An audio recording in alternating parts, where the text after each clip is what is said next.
मजबूत अर्थव्यवस्था को आज पूरी दुनिया सराह रही है, पूरी दुनिया उससे प्रभावित है। और जब विश्व संकट से गुजर रहा है तब तो उनको और ज्यादा अच्छा लगता है। G20 समिट के अंदर सारे देश ने देखा है कि पूरा विश्व भारत के लिए क्या सोचता है, क्या,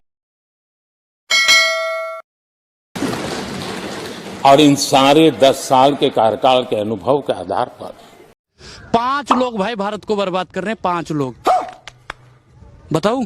पहला मोदी जी का 8 बजे का भाषण, दूसरा अमित शाह की चाणक्य नीति, तीसरा निर्मला सीतारमण का झूठी अर्थव्यवस्था, और चौथा आरएसएस का झूठा राष्ट्रवाद, और पांचवा आप गोदी मीडिया।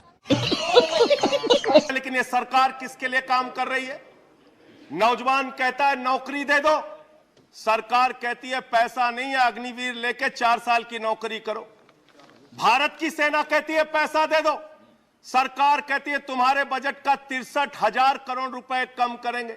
माताएं बहनें कहती हैं गैस का सिलेंडर बढ़ गया, बच्चे के दूध का दाम बढ़ गया, आटा दाल चावल महंगा हो गया, उसको कम कर दो, सरकार कहती है पैसा नहीं है।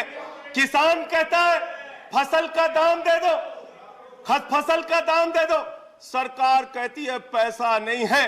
अरे बुजुर्ग कहते हैं हमारी रेल की तीर्थ यात्रा, उसकी रियायत क्यों कम कर दी, सरकार कहती है हमारे पास पैसा नहीं है। देश के लोग कहते हैं शिक्षा का बजट तो बढ़ा दो, सरकार कहती है 2% से ज्यादा बजट नहीं है। अरे स्वास्थ्य का बजट तो ठीक कर दो, मोदी जी सरकार कहती है पैसा नहीं है।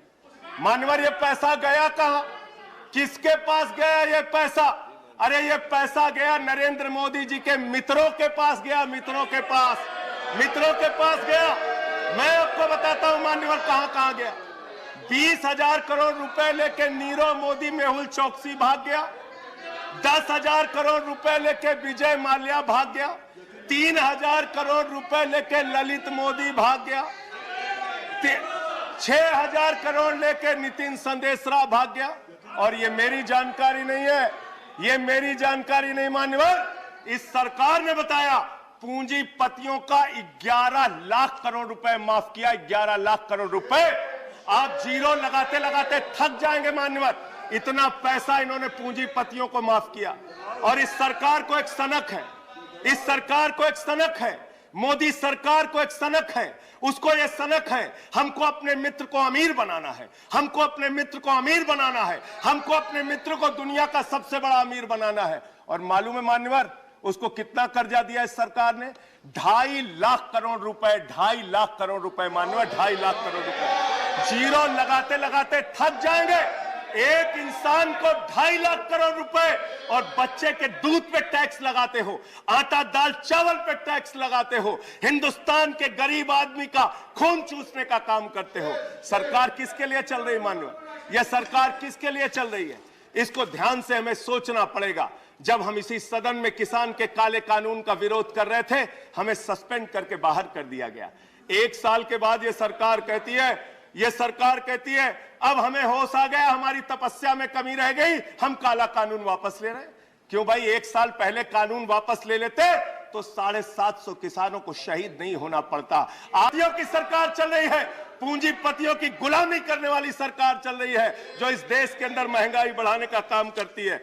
गरीब के लिए खाने के लिए पैसा नहीं, 800 दवाओं पर, कैंसर की दवा पे, किडनी की दवा पे, टीबी की दवा पे आपने दाम बढ़ा दिया, आपने अस्पताल के कमरे तक पे दाम बढ़ा दिया। आपकी सरकार डीएचएफएल के लिए काम करती है। 34,000 करोड़ रुपए बैंकों का घोटाला डीएचएफएल ने किया और 29 करोड़ रुपए भारतीय जनता पार्टी को चंदा दिया है मान्यवर। इनसे हिसाब मांगना चाहिए। क्यों नहीं जाती ईडी इनके पास, क्यों नहीं जाती सीबीआई इनके पास? इनसे सवाल पूछना चाहिए मान्यवर। मैं सिर्फ इतना कहना चाहता हूं, आप खाने के लिए आपके पास, सरकार के पास पैसा नहीं, उस पर तो टैक्स बढ़ा देते हो, लेकिन गुजरात के अंदर जहरीली शराब पिलाते हो लोगों को। जहरीली शराब, 75 लोग जहरीली शराब पी के गुजरात के अंदर मर गए मानो।